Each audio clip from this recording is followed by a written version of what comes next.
কিছু ব্যক্তি বা বেশ কিছু ব্যক্তি বিভিন্ন জিনিসের টিকিট বিক্রি করে বেড়াচ্ছে, বিভিন্ন জিনিসের কনফার্মেশন দিয়ে বেড়াচ্ছে।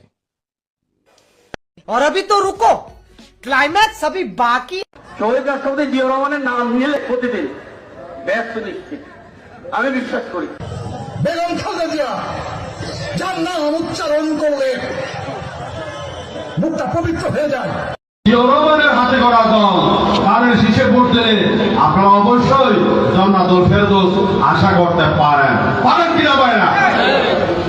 আমরা ধানের শীষে ভোট দিলে আমরা জান্নাত পাবো, এটা আমরা বলতে পারি। আদর্শবান দল ধানের শীষের দল। আপনার স্বামী যার পায়ের নিচে আপনার বেশ, সেই পুরুষ মানুষগুলো এখানে উপস্থিত আছে, তাদেরকে বলবো বাড়ি বাড়ি গিয়ে মা বোন চাচি খালাদের বলে দেবেন ভোট ধানের শীষে দিতে হবে। যদি ধানের শীষে ভোট না দেন, এই মহিলাদেরকে বলছি আপনারা জান্নাত পাবেন না। সেই প্রেসিডেন্টের উত্তরসূরি তারেক রহমান, তার নামটি উচ্চারণ করতে হলে উজু করে করবেন। আমি মক্কা মনে করি সাধারণ চৌধুরীর এই বাড়িটাকে। যারা পাল্লা মার্কে ভোট দিবে বরং এরা দুজনে যাওয়ার সম্ভাবনা বেশি। বিভিন্ন বাড়িতে যাইয়া আমাদের ধানের শীষের পক্ষে কথা বলবে ইনশাল্লাহ।